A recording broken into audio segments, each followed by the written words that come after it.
remercier surtout le Père Henri de m'avoir donné l'occasion de vous accueillir tous ici pour en fait promouvoir en fait le réseau de la drépanocytose, ici plus particulièrement à Kinshasa. Alors nous sommes très volontiers associés à cette initiative pour une bonne et simple raison, parce que cette année, l'Ordre de Malte fête son 900e anniversaire, donc le 900e anniversaire en fait de la bulle que le pape Pascal II donc, a établie pour en fait créer l'Ordre de Malte.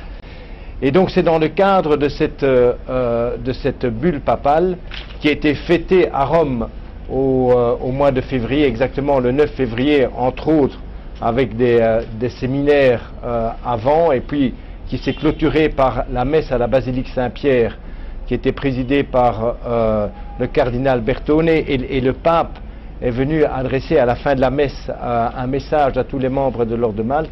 Donc c'est dans ce cadre-là que toutes les associations à travers le monde et les ambassades sont invitées à, je vais dire, commémorer ce 900e anniversaire. Alors, très, je vais dire, naturellement, comme le Père Henri, nous le soutenons déjà et nous suivons déjà ce qu'il fait depuis plusieurs années dans le cadre de la drépanocytose. Donc il nous a proposé, dans le cadre de ce 900e anniversaire, de faire une manifestation pour essayer justement de médiatiser, je vais dire, le plus amplement possible donc le problème de la drépanocytose ici à Kinshasa et aussi à travers toute la République démocratique du Congo. D'entrée de jeu, nous dirons que nous sommes le réseau, c'est-à-dire c'est un collectif d'associations qui lutte contre la drépanocytose depuis les années 2000 ou même plus. Alors, dans l'historique, c'était que chacun évoluait dans sa manière, mais il fut un temps où, effectivement, avec la croisade, il y a eu opportunité qu'on se mette ensemble pour fédérer toutes nos actions et aller dans le même sens. Voilà pourquoi, il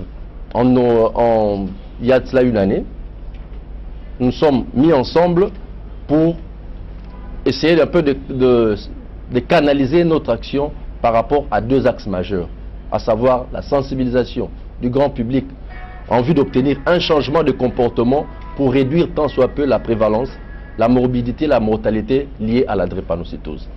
Deuxième axe, c'était de soutenir les drépanocytaires de manière à ce qu'ils puissent bénéficier d'une prise en charge médicale et psychosociale adéquate. Le constat est que la drépanocytose dans notre pays demeure une maladie orpheline. Il n'y a pas beaucoup plus d'actions de sensibilisation et les malades, eux aussi, sont abandonnés à eux-mêmes.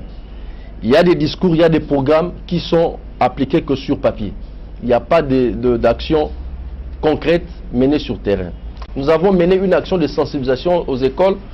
En 3 mois, nous avons pu sensibiliser plus ou moins 221 écoles de la capitale, avec plus de 25 000 élèves sensibilisés et 142 enseignants formés. Il y aura tout un réseau de plus ou moins 10 hôpitaux à travers la capitale qui prennent les malades au quotidien, dans les urgences comme dans les soins ambulatoires chaque jour, et l'équipe de personnels soignants qui vont s'occuper de ces malades-là auront aussi pour tâche de se réunir constamment pour évaluer un peu leur travail. À partir de ces moments-là, on aura à identifier les cas qui posent problème, qui nécessitent des soins hyper spécialisés. On va les référer en son temps auprès du centre spécialisé équipé pour cela, et les malades qui nécessitent des soins spécialisés, on va aussi les référer aux cliniques universitaires, de sorte qu'à ce moment-là, nous aurons une prise en charge beaucoup plus complète. Et nous autres, les associations qui luttent contre la drépanocytose, nous allons travailler avec ces hôpitaux-là de proximité pour appuyer leur action au niveau de la communauté. Je complète ce que le docteur Ange Ngandé vient de dire, lui le président du comité de pilotage du réseau Drépano SS de notre pays. Ce réseau a été créé pour fédérer les différentes associations qui travaillaient de manière disparate sur l'ensemble du territoire national. Nous avons, le père Henri et moi, commencé à travailler en 2005. Il m'avait invité à Kikwit. Nous pouvons vous dire que Kinshasa n'est pas le privilégié tel que vous allez peut-être le croire et dire on commence toujours à Kinshasa. Non, nous n'avons pas commencé à Kinshasa. Dans notre action, Kinshasa est venu vraiment en tard depuis 2 ans et demi, maintenant 3 ans. Et nous sommes déjà sur le terrain à Kikwit avec le père Henri, où nous avons formé un médecin et même 2 sur place et qui prennent très correctement les drépanocytaires en charge. Au niveau de 2 sites, l'hôpital du docteur Paulin Kiankai, dans lequel la Croisade nationale de drépanocytose a financé la construction de 2 pavillons réservés aux drépanocytaires. Et ça fonctionne très très bien. Je me rends régulièrement dans les Bas-Congo. Nous sommes déjà implantés à Matadi avec le père Iberi Ngwamou à l'hôpital Saint-Gérard, que nous avons créé et qui a progressé, qui est passé du centre de santé à l'hôpital général de référence numéro 2 de la ville de Matadi. Nous sommes sur Boma également et sur Inga et sur Kizanvouete. Il y a 2 ans, par l'aide du père Henri Laquetul, je suis allé dans la province du Kivu. Nous avons commencé à travailler à Goma, à Bukavu, et nous avons une petite antenne sur Uvira. Et à plus de ça, il y a très longtemps, donc depuis 2006, que nous travaillons à Lubumbashi et nous avons des médecins très très compétents, d'ailleurs, qui me relaient dans l'action de la formation sur Kananga, sur Likasi et Kolwezi, où il y a des médecins qui prennent en charge très correctement les drépanocytaires. Et au mois de janvier, je suis allé aussi en Bujimaï cette année. La politique actuelle, donc, c'est de pouvoir aider les hôpitaux dans toute la périphérie de la ville de Kinshasa et ensuite faire comme nous faisons dans toutes les provinces, de constituer des cellules capables de prendre en charge les soins ambulatoires, les soins préventifs, par exemple les vaccinations et tout le reste, et n'envoyer à Yolo que des cas beaucoup plus compliqués qui demandent une grosse expérience que les centres périphériques n'ont pas actuellement. Regardez derrière vous l'image qui a été installée au-dessus de la porte. Halte à la drépanocytose.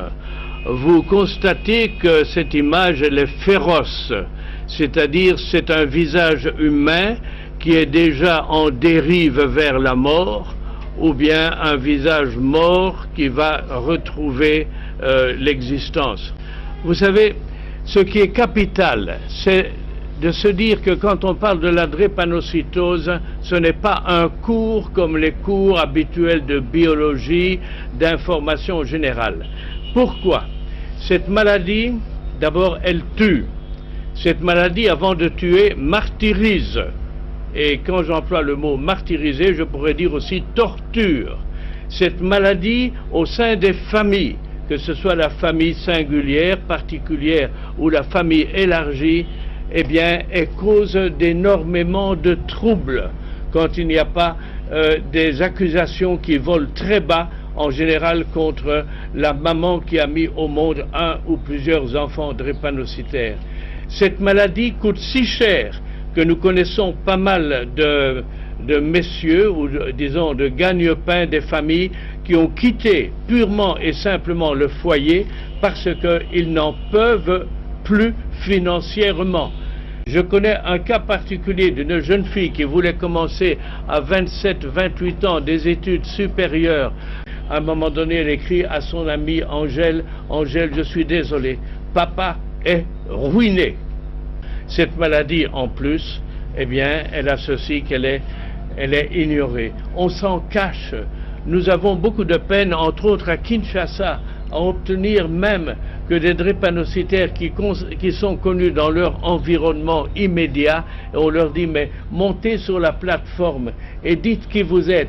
Non, ils sont dans un groupe musical, dans le groupe musical, ils sont drépanocytaires, mais ils ne sont pas nécessairement disposés à monter sur la plateforme pour dire, eh bien, oui, je suis parolier et je suis guitariste et je gagne ma vie comme tous les musiciens. Donc, c'est une maladie, je crois que j'ai fait, disons, produire cette image qui est là par amour des drépanocytaires actuels et pour éviter que l'on mette au monde d'autres martyrs.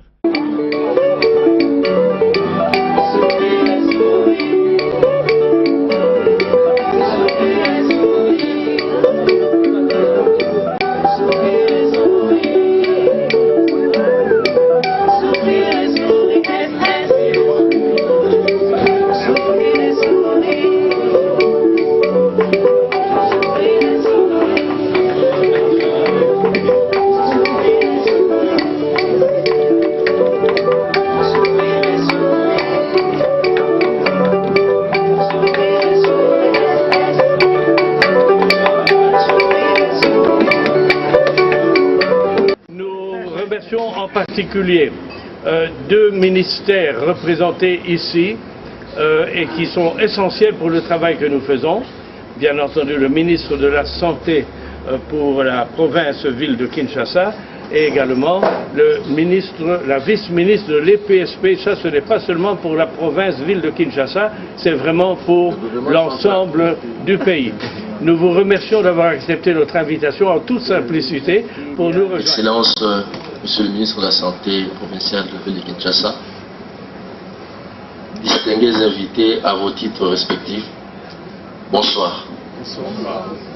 Grande est notre joie en ce jour de vous savoir nombreux répondre à notre invitation par rapport à ce mal qui nous ronge tous, particulièrement nous, Congolais, qui est la drépanocytose.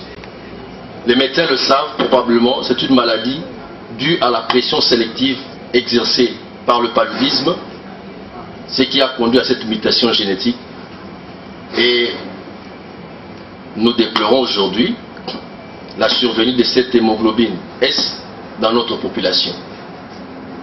Voilà pourquoi le drépanocytaire SS va souffrir de plusieurs maux, notamment l'anémie. C'est-à-dire une fois qu'il est en situation où il n'y a pas assez d'oxygène, où il est privé de l'eau, il va développer 3 signes majeurs, à savoir l'anémie, c'est-à-dire baisse du taux d'hémoglobine. Il y aura la falciformation au niveau de la circulation sanguine qui va bloquer la circulation, le sang ne passera pas, il va développer la douleur et aussi il sera susceptible à développer les infections. Excellence, Monsieur l'ambassadeur, bien-aimé Père Henri, Monsieur le médecin directeur des hôpitaux, Mesdames et Messieurs, en vos titres et qualités respectifs. Au nom de son Excellence le gouverneur que je représente ici, je dis à tout le monde merci. Surtout merci à l'ambassadeur qui nous a conviés à cette invitation. Quand j'avais reçu cette invitation, j'étais d'abord touché parce que je m'implique beaucoup pour cette maladie.